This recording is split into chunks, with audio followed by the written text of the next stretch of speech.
students, welcome to Infinity Physics classes with Vishal sir. Now students, we will start today the syllabus for the class +1. So subscribe for the latest updates. Our unit first is chapter first, physical world. In unit first we have two chapters. Chapter 1 is physical world and chapter 2 is units and measurements. सबसे पहले हमने chapter 1 discuss करना है, that is physical world. Physical world में हमारे पास सबसे पहले हम देखेंगे कि व्हाट इज फिजिक्स।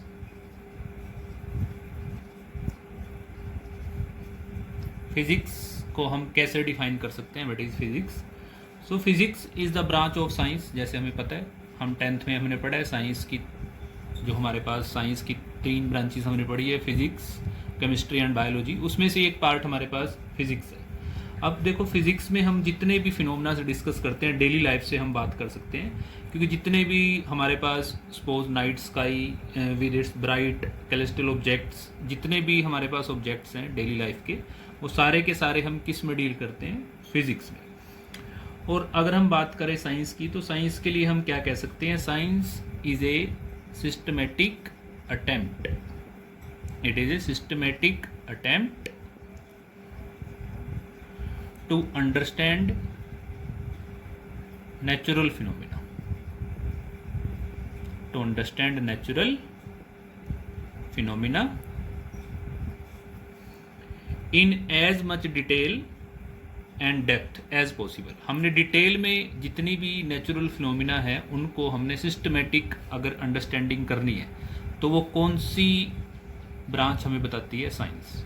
और इसी के अंडर हमारे पास क्या आता है, देखो जितनी भी हम ऑब्जर्वेशंस करते हैं, सिस्टमेटिक ऑब्जर्वेशन है या एक्सपेरिमेंटल स्टडी जितनी भी है, एक्सपेरिमेंटल स्टडी भी हमारे पास हम साइंस में ही करते हैं। ओके, सो नाउ अब दोबारा से आते हैं कि फिजिक्स। अब साइंस का एक पार्ट फिजिक्स है, तो फिजिक्स क्या है। Physics is a basic discipline, एक बेसिक साइंस का नाम है, discipline, basic discipline in the category of natural sciences. Natural sciences. So natural science is the main concept about physics. मतलब नेचुरल साइंसेस से जो हम डील करते हैं तो वो ब्रांच हमारी क्या बन जाती है, फिजिक्स बन जाती है। विच और फिजिक्स के अंदर ही which also include other disciplines like chemistry and biology. और ये जो 2 ब्रांचेज हैं, ये भी हम कह सकते हैं कि which are in under the physics. और फिजिक्स का जो वर्ड है, हम संस्कृत का एक इक्विवेलेंट वर्ड इसके साथ यूज कर सकते हैं, जिसको हम कहते हैं भौतिकी। भौतिकी is the word of Sanskrit. So students, what is physics. Physics is a basic discipline which deals with natural sciences. और फिजिक्स वर्ड सबसे पहले देखो हमारे पास, वैसे फिजिक्स जो है वो कौन सा वर्ड है, it is a Greek word. Physics is a Greek word meaning nature. Physics का जो मेन हमारे पास मीनिंग है ग्रीक वर्ड से, वो क्या आता है, नेचर। और ऐसे ही हमारे पास संस्कृत इक्विवेलेंट इसका कौन सा वर्ड है, भौतिकी। That is used to refer to the study of physical world। मतलब जितना भी हमारे पास फिजिकल वर्ल्ड है, जो हमारा चैप्टर भी फर्स्ट फिजिकल वर्ल्ड ही है, तो उससे रिलेटेड जो भी हमारी साइंस है उसको हम फिजिक्स ही कहते हैं। और in physics we attempt to explain physical phenomena in terms of a few concept and laws. क्योंकि फिजिक्स में हम जितने भी बात करते हैं वो किसकी बात करते हैं, लॉज एंड एक्सप्लेनेशन। वो आगे हम जितने भी हमारे यूनिट आएंगे उनमें हम डिस्कस करेंगे लॉज एंड एक्सप्लेनेशन के बारे में। स्टूडेंट्स, अब हम डील करेंगे, एक नेक्स्ट टॉपिक है हमारे पास, scope and excitement. Scope and excitement of physics. अब scope and excitement of physics में हम क्या डील करते हैं। Basically scope and excitement are what, we can get some idea of the scope of physics by looking at the various sub discipline. मतलब जितने भी हमारे पास सब डिसिप्लिन हैं, फॉर एग्जाम्पल स्कोप हमें कहाँ से पता चलेगा। जैसे हमारे पास 2 तरह की डिसिप्लिन्स होती है, माइक्रोस्कोपिक एंड माइक्रोस्कोपिक। अब इनसे हम कैसे इसको बता सकते हैं फिजिक्स का मैक्रोस्कोपिक वर्ड हमारा क्या बताता है, स्टडी ऑफ लार्ज ऑब्जेक्ट, जहाँ पे हम लार्ज ऑब्जेक्ट्स की स्टडी करते हैं, that come under the macroscopic, and microscopic is for very small object. For example very small object मतलब like electron, proton, neutron etcetera. तो ये जितने भी हमारे पास माइक्रोस्कोपिक ऑब्जेक्ट हैं और जितने माइक्रोस्कोपिक हैं, तो इनके लिए हम अलग अलग फिजिक्स का स्कोप यूज़ कर सकते हैं। फॉर एग्जांपल अब मैक्रोस्कोपिक और माइक्रोस्कोपिक, माइक्रोस्कोपिक के लिए हम कौन सी फिजिक्स पढ़ते हैं, मेनली क्वांटम फिजिक्स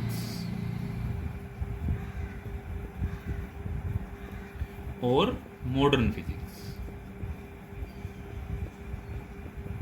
जितने भी हमारे पास इलेक्ट्रॉन, प्रोटॉन, न्यूट्रॉन की स्टडी है वो हमारे पास कौन सी ब्रांच में आ जाती है, क्वांटम फिजिक्स। इसको ही हम मॉडर्न फिजिक्स बोलते हैं। मॉडर्न फिजिक्स वो है जहाँ पर हम न्यूटन के लॉज कह सकते हैं एप्लीकेबल नहीं है, इसमें न्यूटन के लॉज एप्लीकेबल नहीं होंगे, लॉज आर नॉट एप्लीकेबल। अब बात आती है मैक्रोस्कोपिक की। मैक्रोस्कोपिक जो हम पढ़ते आए, मैक्रोस्कोपिक मतलब क्लासिकल फिजिक्स। क्लासिकल फिजिक्स मतलब जो क्लासिकल वर्ड जो हमारे पास मेनली मैक्रोस्कोपी के साथ डील करती है। एक पुराने तरीके से हमारे पास फिजिक्स चली आ रही है, क्लासिकल और मॉडर्न में ही फ़र्क है। क्लासिकल फिजिक्स में न्यूटन के लॉज जो हैं वो एप्लीकेबल होगा, और क्लासिकल फिजिक्स की भी आगे सब ब्रांचेस बन जाती है। क्लासिकल फिजिक्स में जैसे हम डील कर सकते हैं मैकेनिक्स, एक ब्रांच है जो हमारे पास सेकंड चैप्टर भी आएगा इसके बारे में, मैकेनिक्स के बारे में। फिर एक आ जाता है इलेक्ट्रोडायनेमिक्स, इलेक्ट्रोडायनेमिक्स भी है, ऑप्टिक्स भी है, 10th में हमने पढ़ा है ऑप्टिक्स, लाइट की स्टडी ऑफ लाइट को ऑप्टिक्स कहते हैं, एंड थर्मोडायनेमिक्स एक्सेट्रा। क्योंकि जितने भी हमारे पास ये ब्रांचेज हैं, थर्मोडायनेमिक्स क्या होती है, it is the study of heat flow. तो जितने भी हम आगे हमारे पास सिलेबस में यूनिट आएंगे भी, मैकेनिक्स भी हमारे पास सिलेबस में है, थर्मोडायनेमिक्स भी है। तो ये सारी जितनी भी ब्रांचेज हैं किसकी ब्रांचेज है, क्लासिकल फिजिक्स की। सो दो तरह की से हम स्कोप को डिवाइड कर सकते हैं। फर्स्ट इज माइक्रोस्कोपिक लेवल पे and another is microscopic level पे। उसके बाद अगर हम बात करें एक्साइटमेंट की, एक्साइटमेंट ऑफ फिजिक्स कहाँ तक जा सकती है, क्योंकि जो हम फिजिक्स में स्टडी करते हैं it can study the phenomena at the very small scale. हम कम से कम स्केल के फिनोमिना भी डिस्कस कर सकते हैं। Small scale of length approximately 10⁻⁻14 metre, इतनी स्केल तक हम, और लेस इससे भी कम जितने भी फिनोमिना है उनको हम डील कर सकते हैं। और उसके साथ साथ जैसे इलेक्ट्रॉन, प्रोटॉन, न्यूट्रॉन है वो सारे के सारे स्केल के अंदर आ जाते हैं। उसके बाद अगर हम लार्ज स्केल की बात करें, लार्ज स्केल की बात करें तो क्या मतलब, अप्रोक्सीमेट लेंथ अगर हम बात करें 10⁻26 मीटर, इतनी ज़्यादा लेंथ तक भी हम डिस्कस कर सकते हैं। और इवन द लार्जर लेंथ 10⁻40 की बात करें तो वो भी सारी की सारी हमारे पास आ सकती है जब हम यूनिवर्स की बात करते हैं। यूनिवर्सल जितने भी हमारे पास फिनोमिना है, किसी भी ऑब्जेक्ट, किसी भी प्लेनेट की हमने डायमीटर निकालना है या किसी भी डिस्टेंस तक निकालना है, तो कहने का मतलब है कि हम एक स्मॉल स्केल से लार्ज स्केल तक डिस्कस कर सकते हैं इन द फिजिक्स। तो ये हमारा जो कंसेप्ट है ये सारा का सारा किस में आता है, एक्साइटमेंट ऑफ फिजिक्स। अब हम नेक्स्ट डिस्कस करते हैं कि physics, technology and society. Actual में इन तीनों में एक रिलेशन है कि फिजिक्स जो है अपने यूजेस कैसे रिलेट करती है टेक्नोलॉजी एंड सोसाइटी से। तो वो तो हम जनरल चीज़ देखते ही हैं। जब कनेक्शन जो है हमारे पास है, the connection between physics, technology and society can be seen, हम बहुत सारे एग्जांपल से उसको देख सकते हैं। फॉर एग्जांपल जैसे हमारे पास स्टीम इंजन है, steam engine as we know. अब क्योंकि स्टीम इंजन के बाद हमारे पास, हम सबसे पहले बात करते थे स्टीम इंजन की, अब स्टीम इंजन के बाद जो हमारे पास ब्रांच आई फिजिक्स की, that is thermodynamics. Thermodynamics branch जो हम डील करते हैं स्टडी ऑफ हीट। तो वहाँ से जो स्टीम इंजन है उसमें एक रिवोल्यूशन आई और वो हमने किस में कन्वर्ट किया, हीट इंजन। हीट इंजन से आगे हमारे पास कौन से बने, पेट्रोल इंजन, डीजल इंजन। तो जितने भी हमारे पास रिवोल्यूशन कंसेप्ट हैं वो सारे के सारे ही टेक्नोलॉजी से रिलेटेड है। और सोसाइटी, उसका देखो इनका हमारा कहीं ना कहीं यूज़ किससे है, सोसाइटी से है हमारी। सो फॉर एग्जांपल जितने भी और भी हम केस दे सकते हैं, वायरलेस कम्युनिकेशन है, वो भी हमारी सोसाइटी के लिए एक ऐसी टेक्नोलॉजी है जो बहुत यूज़फुल है। वायरलेस कम्युनिकेशन टेक्नोलॉजी है। फॉर एक एग्जांपल हम ये भी देख सकते हैं कि हमारे पास जो कंप्यूटर्स हैं, कंप्यूटर्स जब इन्वेंट हुए थे तो उनका जो साइज़ होता था वो पूरा हमारे पास एक रूम के इक्विवेलेंट उनका साइज़ होता था, पर आज वो कन्वर्ट होके हमारे पास एक मोबाइल फ़ोन तक आ चुके हैं due to the invention of chips. और ये चिप्स किसकी बनती है? सिलिकॉन की। सो मतलब हमारे पास जितने भी टेक्नोलॉजी, हमने नई टेक्नोलॉजी बनाई है, they are the many advantages in our society. So हम इन एग्जांपल से हम तीनों को हम डील कर सकते हैं, फिजिक्स, टेक्नोलॉजी और सोसाइटी में हमारे पास क्या रिलेशन है। फॉर एग्जांपल और भी अगर हम केस देखें तो टेक्नोलॉजी की बात करें तो अगर टेक्नोलॉजी की हम बात करते हैं एरोप्लेन की, एरोप्लेन किस साइंटिफिक प्रिंसिपल पे बेस है? Bernoulli's principle. एरोप्लेन जो हमारा है वो किस प्रिंसिपल पे बेस है? Bernoulli's principle. ये बर्नौलीज प्रिंसिपल क्या होता है ये हम डिस्कस करेंगे अपनी 7th यूनिट में, कि कैसे उसको एक अपवर्ड थ्रस्ट मिलती है। और भी हम एग्जांपल ले सकते हैं, जैसे हमारे पास ऑप्टिकल फाइबर्स हैं। ऑप्टिकल फाइबर्स कहाँ यूज़ होती हैं? Communication of signal, light. और ये किस पे बेस होती है? Total internal reflection of light. तो जितनी भी टेक्नोलॉजीज़ हैं उनके साइंटिफिक जो प्रिंसिपल हैं ये सारे के सारे कहाँ पर यूज़ हैं? हमारी सोसाइटी के लिए। These are very important to our society. और ये टेक्नोलॉजी कहाँ से आई? हमारे पास फिजिक्स से। जो जितने भी हमारे पास एग्जांपल्स हैं वो हम सारे के सारे डील कर सकते हैं in relating the physics, technology and society. So now we will discuss the next topic, that is important, fundamental forces in nature. Fundamental forces in nature मतलब जितनी भी फोर्सेस हमारे नेचर के अंदर हैं। अब क्योंकि हम फोर्सेस की बात करते हैं तो फ्रिक्शनल फोर्सेस भी होती है, मस्कुलर फोर्स भी होती है। हम किसी भी फोर्स लगाते हैं तो उसमें डिस्प्लेसमेंट आती है, वो भी एक फोर्स है। इसके अलावा फ्रिक्शनल फोर्स है। फ्रिक्शन क्या होती है कि हमें पता है कि जब भी हम वॉक करते हैं तो फ्रिक्शन हमें अपोज करती है हमारे मोशन को। तो फंडामेंटल फोर्सेस अगर हम बात करें कि जो मेन फोर्सेस हमारी कौन कौन सी हैं, तो फंडामेंटल फोर्सेस में सबसे पहले हमारे पास फोर्स आती है gravitational force. Gravitational force, gravitational force को हम यूनिवर्सल फोर्स भी कहते हैं। ग्रेविटेशनल फोर्स जो है वो क्या है? सबसे पहले इसके बारे में किसने बताया था? न्यूटन ने हमें ये बताया था। न्यूटन लॉ ऑफ ग्रेविटेशन, ये हमारे पास 6th यूनिट का चैप्टर आएगा। न्यूटन ने हमें ये बताया था कि every 2 bodies in this universe will attract each other. जितनी भी हमारी बॉडीज़ हैं वो आपस में एक दूसरे से अट्रैक्ट करती हैं। और ये प्रिंसिपल ज़्यादातर हमारा कहाँ यूज़ होता है? In case of planets, planetary motion. कि रियल लाइफ में तो हम ऐसा नहीं देखते कि जैसे हम बात करें 2 चेयर्स की तो वो आपस में अट्रैक्ट कर जाएंगी, क्योंकि उनका मास बहुत कम है। तो ज़्यादातर जो प्लेनेट है हमारे यूनिवर्सल पार्ट है, तो प्लेनेट्स जो है उनका मोशन जो है वो इसी फोर्स से ही गवर्न होता है, ग्रेविटेशनल फोर्स। और एक बात हमने याद रखनी है, जो ग्रेविटेशनल फोर्स है ये सबसे वीकेस्ट फोर्स है। सबसे कमज़ोर फोर्स कौन सी है? ग्रेविटेशनल फोर्स, जो 2 बॉडीज़ के बीच में लगती है। और ये इसका नेचर कौन सा है? Attractive, not repulsive. Only nature is attractive. The second one force is electromagnetic force. Second जो फोर्स की हम बात करते हैं, इलेक्ट्रोमैग्नेटिक फोर्स। इलेक्ट्रोमैग्नेटिक फोर्स कौन सी होती है? जो चार्ज पार्टिकल्स के बीच में होती है। The force between the charge particles. और चार्ज पार्टिकल हमें पता है पॉजिटिव चार्ज और negative charge we can consider. So electromagnetic forces are the forces which act between the 2 charge particles. और 2 चार्ज पार्टिकल के बीच में ये फोर्स हमारे पास अट्रैक्टिव भी हो सकती है। अट्रैक्टिव कब होगी? जब हमारे पास चार्जेस लाइक चार्जेस होंगे। और रिपल्सिव कब होगी? जब हमारे पास डिसलाइक चार्जेस होंगे।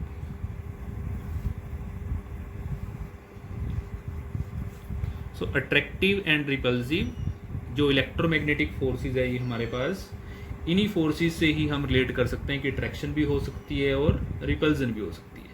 और अगर हम इनकी बात करें स्ट्रेंथ की, तो इनकी जो स्ट्रेंथ है, they are stronger than the gravitational force. Electromagnetic forces are 10⁻36 times stronger than the gravitational force. Now इसके बाद जो हमारे पास थर्ड कंसेप्ट आता है, थर्ड फोर्स कौन सी है हमारे पास? Third force is strong nuclear force.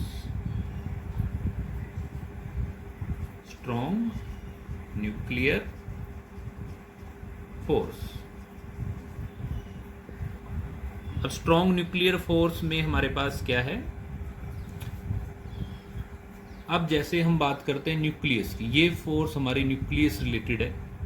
Nucleus के अंदर हमारे पास क्या होते हैं? प्रोटॉन एंड न्यूट्रॉन, और इलेक्ट्रॉन इसके ऑल अराउंड रिवॉल्व करते हैं, हमें पता है न्यूक्लियस की थ्योरी। अब प्रोटॉन के ऊपर चार्ज हमारे पास क्या होता है? पॉजिटिव। और न्यूट्रॉन के ऊपर हमारे पास कोई चार्ज नहीं होता, क्योंकि वो क्या होते हैं? न्यूट्रल। अब न्यूक्लियस के अंदर जितने भी प्रोटॉन है उनके पास चार्ज क्या है? पॉजिटिव। अभी हमने क्या देखा कि पॉजिटिव पॉजिटिव तो रिपेल करते हैं, तो फिर न्यूक्लियस स्टेबल कैसे बने? क्योंकि अदरवाइज तो इसको ब्रेक हो जाना चाहिए, क्योंकि इसके प्रोटॉन तो रिपेल कर रहे हैं।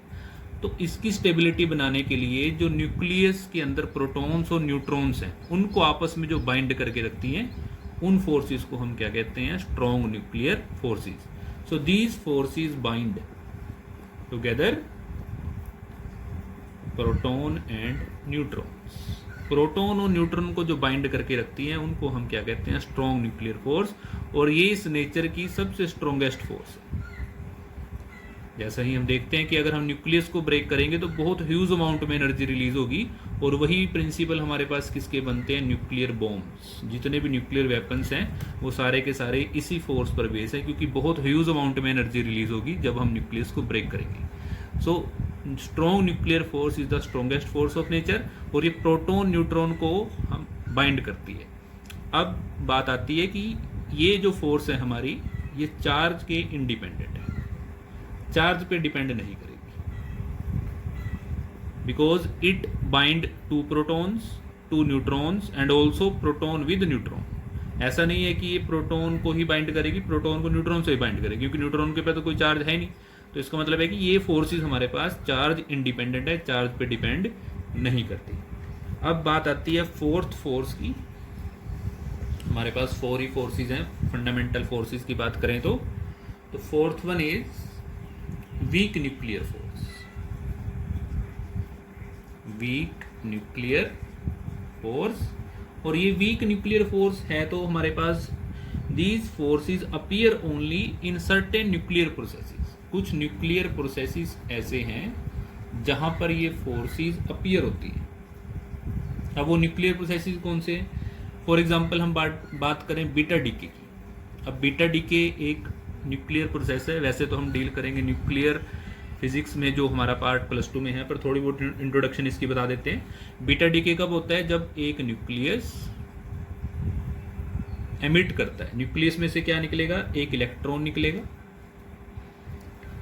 And an uncharge particle, plus एक अनचार्ज पार्टिकल निकलता है न्यूट्रिनो, जिसके ऊपर कोई चार्ज नहीं होता। तो ये जो रिएक्शन है, न्यूक्लियस के अंदर से क्या निकला? इलेक्ट्रॉन, और एक अनचार्ज पार्टिकल क्या लिखना? न्यूट्रिनो। न्यूट्रिनो के लिए हम सिंबल कुछ ऐसा यूज करते हैं, for symbol is related with small v। So this example is the example for the weak nuclear force. The weak nuclear force is not as weak. अब जैसे नाम इसका वीक न्यूक्लियर फोर्स है, तो वीक न्यूक्लियर फोर्स इतनी weak नहीं है कि वो ग्रेविटेशनल फोर्स से भी वीक है, but much weaker then the stronger nuclear. पर ये जो वीक न्यूक्लियर फोर्स है, ये किससे वीक है? स्ट्रॉन्ग न्यूक्लियर फोर्स से भी और इलेक्ट्रोमैग्नेटिक फोर्सेस से भी। और इनकी जो रेंज है, वीक न्यूक्लियर फोर्स की जो रेंज है वो सबसे कम होती है। रेंज मतलब ये कहाँ तक अट्रैक्शन हमारे पास ये कहाँ तक अपनी रेंज शो कर सकती है? Approximately equal to 10⁻⁻16 metre. बहुत कम रेंज तक ये अपना जो है इफेक्ट दिखा सकती है। सबसे कम रेंज हमारे पास किसकी होती है? वीक न्यूक्लियर फोर्सेस की, अप टू 10⁻⁻16 मीटर। और ये कहाँ देखने को मिलती है? For example in case of beta decay, जब एक इलेक्ट्रॉन एमिट होगा और एक न्यूट्रिनो एमिट होगा। तो इन पार्टिकल्स के बीच में जो फोर्सेस होंगी एग्जिस्ट करेंगी, these are the weak nuclear forces. So students, अगर हम कंपैरिजन करें तो कंपैरिजन कैसे कर सकते हैं कि सबसे पहले हमने कौन सी फोर्स पढ़ी, ग्रेविटेशनल फोर्स। ग्रेविटेशनल फोर्स, दूसरी फोर्स हमारे पास कौन सी थी, हम लिख सकते हैं weak nuclear force. Third one is electromagnetic and the fourth one is strong nuclear force. So इनका अगर हम कंपैरिजन करें तो कंपैरिजन में हम अगर स्ट्रेंथ की बात करते हैं तो सबसे पहले स्ट्रेंथ ग्रेविटेशनल फोर्स की कितनी होगी, 10⁻⁻39। वीक न्यूक्लियर की कितनी होगी, 10⁻⁻13। इलेक्ट्रोमैग्नेटिक की कितनी होगी, 10⁻⁻2। और स्ट्रॉन्ग की कितनी होगी, 1। मतलब 1 के कंपैरिजन में ये इतनी वीक फोर्सेस हैं। इनकी स्ट्रेंथ, अगर हम स्ट्रॉन्ग न्यूक्लियर फोर्स की स्ट्रेंथ 1 कंसिडर कर लेते हैं तो इनमें से स्ट्रेंथ हमारी इस तरीके से वेरी करेगी। तो क्लियर है, सबसे कम स्ट्रेंथ हमारे पास किस फोर्स की है, वीकेस्ट फोर्स कौन सी है हमारे पास, ग्रेविटेशनल फोर्स। नाउ रेंज की अगर बात करें तो ग्रेविटेशनल फोर्स की रेंज इन्फानाइट होगी, ये इन्फिनिटी तक किसी भी ऑब्जेक्ट को अट्रैक्ट कर सकती है। वीक न्यूक्लियर फोर्स की वो वेरी शॉर्ट, न्यूक्लियस का साइज है उतनी होती है, अप्रोक्सीमेट 10⁻⁻16 मीटर। ये रेंज की बात कर रहे हैं हम इनकी। और थर्ड जो फोर्स है इलेक्ट्रोमैग्नेटिक फोर्स, उनकी भी हम अप्रोक्सीमेट इन्फानाइट रेंज ले सकते हैं। स्ट्रॉन्ग न्यूक्लियर फोर्स की हमारे पास these are also short, approximate nuclear size, और न्यूक्लियर साइज हमारे पास कितना है, अप्रोक्सीमेट 10⁻⁻15 मीटर। तो इनकी रेंज भी हमारी इस तरीके से वेरी करती है। सो स्टूडेंट्स, तो आज के लिए इतना ही, और note down the important concept from this video to your notebooks, और सब्सक्रिप्शन ज़रूर कीजिएगा। Press the bell icon for the latest updates. Thank you.